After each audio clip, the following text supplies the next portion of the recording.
Yes, this is a run of Devil May Cry, but this is not going to be a skilled run of Devil May Cry in any way, shape, or form.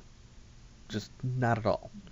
So, veterans of Devil May Cry, if you're looking for a skilled run, you're looking in the wrong place. If you want to see me screwing around in Devil May Cry and doing moderately okay, then watch it. Oh hell yeah. Devil May Cry. Gotta start the channel off with something good, so why not pick some original Devil May Cry? I was considering at one point for about 5 minutes doing them in chronological order, which would be 3142, but I figure we'll do them by order of release date. So, of course, we have to start with 1, which, while I was playing through it, actually a pretty decent game. I didn't think it was as good as it is, and I knew it was good since it is a Devil May Cry game, and all 4 of them are good in some degree, with, in my opinion, 3 and 4 being the better 2, but 1's still pretty good. It's a good introduction to the series. Let's rock, baby. 2 is not fantastic, but it's okay. But we're playing 1. And when I originally got the game, I had to start up 1. And it's going to be text in a moment, isn't there? Well, damn. 2 millenniums ago, there was a war between the human world and the other, the underworld.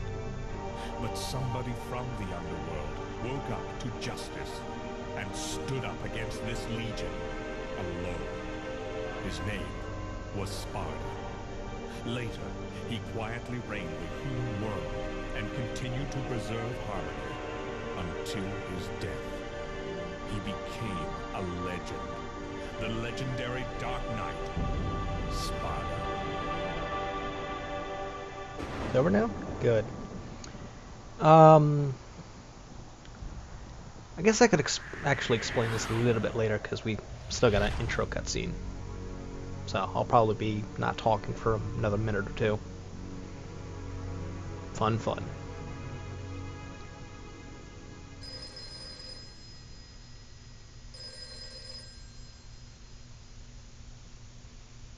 Devil May Cry. Sorry, we closed at 9. Again, no password. Can't seem to get any real business. Whoa, slow down, babe. Well, what do we have here? Nature calls? It's in the back. So, you must be the handyman who'll take any dirty job. Am I correct? Almost. I only take special jobs, if you know what I mean.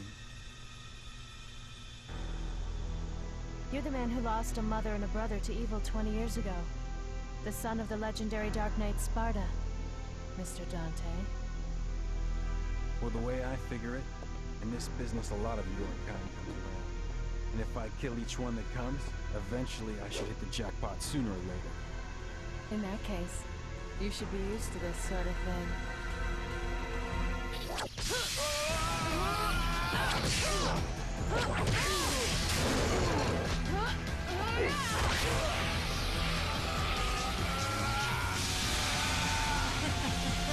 Are you really the son of the legendary Dark Knight Sparda? Didn't your daddy teach you how to use a sword? Sword. Time to go to work, guys.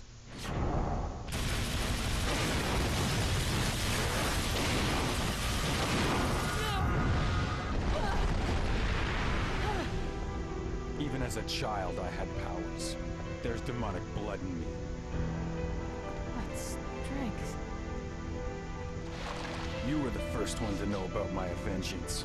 Looks like I'm getting closer.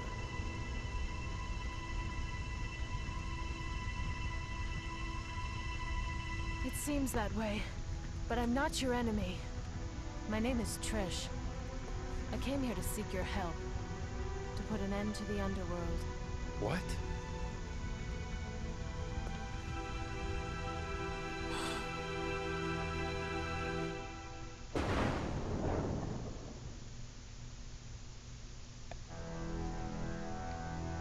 So I think that pretty much gets the opening cutscenes out of the way. Mundus, the Emperor of the Underworld, I don't think they talk in the resurrected. next one. It's very brief anyway. Yes. His powers were sealed Watch, by somebody's Sparta. talking right He's now, but attempting to gain of course I control can't of hear the video human at the moment world because of how I once have to again. record it, but He's been yeah, whatever. preparing to open the gate on as you can probably tell from the title of this Malaya video, Island. if I actually title it that way, I'm going to be doing this in...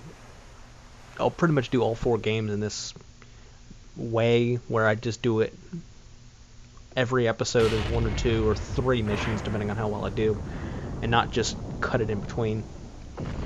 So the video length can vary a little bit, The castle is above this cliff. but Come on, for the most let's part I go. keep it within 15 or 20 minutes. The one special episode does go over that 20 minutes. I may end up editing a little bit out of that though. But if you've ever heard of Devil May Cry, you probably know that it's known for its difficulty levels. The 3rd game is the most difficult in the series, was considered one of the most difficult games of all time, and actually was re-released with a lower difficulty setting because of how difficult it was. But we'll talk about the 3rd one when we get around to the 3rd one. Right now we are starting Mission 1, Curse of the Bloody Puppets. You like puppets? We're going to be seeing quite a few puppets as we play this game. So it's very nice. But I was doing a little bit of research while I was recording this. And I pretty much did it all in 2 sessions. Not that that really matters, but as I was recording it, in the brief few seconds that I had during cutscenes or in between recordings, I did a little bit of research on how many difficulty levels there are for each game. As it turns out, I think 3 and 4 have about 7 each, where I think 2 has 4, 1 might have 5. Let's see. One's got easy, hard. It's either 4 or 5. Actually, Devil May Cry 2 might only have 3 difficulty levels. I'm not completely sure about that. That's actually completely possible. I think it's only got 3. But, the way that the first Devil May Cry works with its difficulty levels is when you first put in the game for the first time, you have access to easy and normal. And depending on how well you do in the first 3 missions of the game, will determine whether or not you're even offered to go to easy. It starts out on normal, and there's not a big difference between easy and normal difficulty. By the way, that's a blue orb fragment. I'll get to that in a second. This is probably going to be a lot of explanation in this video, but I'll try and cut down on that in future videos. The way that the difficulty levels work for Devil May Cry 1 is, if you die, I don't know if there's a number limit on that, but I guess if you die while you're doing the first 3 missions, it will offer if you want to switch to easy automatic mode. Of course, if you don't die, you stick on normal. But there's not a big difference between easy and normal. Except, well, there's minor differences. Enemies are the same strength, have the same health, do the same damage. But on normal, 3 different enemy types appear. That's probably the biggest difference between them. But here's our first puppet enemy, the Bloody Mary, I believe it's called. And that's just a regular marionette. So they're fun. So much I need to explain, but I'm on a tangent right now. Probably the biggest difference between easy and normal is easy is automatically set to automatic mode. What that means, and if you've ever played a beat 'em up like this or God of War, maybe even Bayonetta, not sure, I haven't actually played them, though I'd like to. I'd like to try Bayonetta. If you've ever played a beat 'em up like this, it's very heavily based on combos, depending on how you hit the buttons, when you hit the buttons, and what you do when you hit those buttons. Now, there are a lot of combos, from what I've read, that the game does not ever really tell you about. Or it'll hint at them once or twice, but doesn't really flat out say, to do this move, press the buttons in this order and do it like this. So if you're just button mashing, you're going to be doing very basic combos, which you're going to see me doing a lot of basic combos. Just because I didn't bother to figure out what the timing was for any special combos. However, if you choose automatic, just button mashing, you'll do all the special combos anyway. There's a little bit of variance on if you hit the left stick forward while you're doing it and whatnot. There's a few special attacks you can do that way, which do help you in taking down enemies, because then it's better than the 3 same moves over and over again. But that's pretty much how that works. So let's hope I don't die, because I want to do this on normal mode, because if you play the game on easy, well, once you pick easy, you're kind of locked into that, and if you beat it on easy, you do not unlock anything. You've beaten the game, but you can't unlock anything. You have to beat the game on normal, then you unlock special costume for Dante, and you unlock hard mode, where everything does more damage. And I think you do a little bit less. But I think they have the same health. But as you'll notice, as I'm fighting things, the word dull and cool are showing up. And if I were doing better, it'd be bravo, absolute, stylish. That's your ranking, basically, on your combos.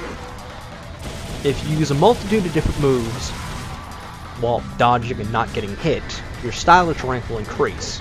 Depending on how stylish you are at the end of the mission, you'll get a better mission rank. And I think that also governs slightly how much red orbs they'll drop, which is basically your experience, which you use, at least in this game, to buy special items and abilities. Right now it's just items, and it's kind of limited anyway. And there's a green orb, which is health. So there's, I think there's like 4 different orb types. There's red, blue, or maybe 5. Red's experience, blue will come in a full orb, which you can buy for an increasing amount of red orbs. It can come in fragments where if you can find 4 of them, you build a new blue orb, and that expands your health, which by the time you get a good amount into the game, you're going to need that extra health, of course, because the game does ramp up for some enemies. But there's also the green orbs, which are health, purple orbs, which are only purchasable, which expand your special ability, which we haven't gotten into yet, so I'm going to leave that alone. And there are gold orbs, which are revives. If you die in a mission, if you use a gold orb, you can go back to the last checkpoint. If you run out, you go back to your last save. I do recall that screwing me over at one point in the series, though I don't remember if I kept that recording or not. It's probably floating around here somewhere. But, yeah. Can't really think of anything else to talk about. I mean, there's plenty of other things, but we just cleared the mission. I think decent clear time, but it'll show you your clear time, how many orbs you collected, and then it'll give you a rank based on what you did. I got a B, that's not bad. And based on what your rank is, they'll give you a orb bonus, which you want to push for the higher ones because it goes on a basis of D being the lowest, then it goes C, B, A, and S, just like the mission rankings go.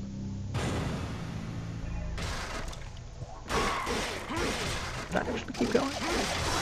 Must have done this one quick. Because I actually do end up missing something that I did not know was in this mission until today, actually. But the mission rankings go, same as the style of rankings go, as D, C, B, A, and S. And if I remember correctly, there's a large ranking bonus between A and S. So B was only, I think, 200. S is 1500. You want to get an S rank. But that's tricky. I think if you use an item, you're not getting an S rank. Which is kind of understandable. Because you usually only need to use items if you're really low on health and don't want to burn an orb, or you just want some extra assistance in killing things. So, I end up using items every now and again, but that's really because I don't care about the rank that much. Because I end up accomplishing what I need to accomplish in the first place. That's nice. But this is mission 2, where I believe we have to get past the Judge of Death. And we're still fighting marionettes, which are pretty simple anyways, to be completely honest. It's just, you're going to notice that my combos get really repetitive, just because with what you have available to you right at the start, unless you know the special combos, you're going to be doing the same 3 moves over and over again. You also have your guns, but they're kind of weak. So, that's what you do with that. And apparently this is just going to end right off, for whatever reason. I don't know why.